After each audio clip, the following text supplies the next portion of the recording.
கர்த்தரால் புகழப்படுகிறவனே உத்தமன். அல்லேலூயா.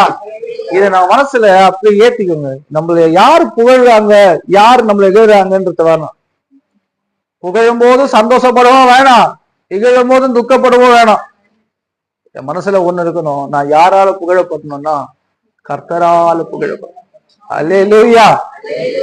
கர்த்தர் யோபு சொல்ற, என்னுடைய சாட்சி பரலோகத்துல.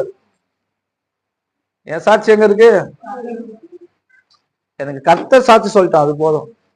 நீங்க என்ன வேணா சொல்லிட்டு போங்க, என் சாட்சி எங்க இருக்குது? கர்த்தருக்கு. ஆண்டவர் சரி பரலோகத்துக்கு வாப்பா அப்படின்னு சொல்லல, ஆண்டவர் இறங்கி வந்துட்டார். அந்த கிளைமேக்ஸ் முடியும் போது எப்படி முடியுது தெரியுமா?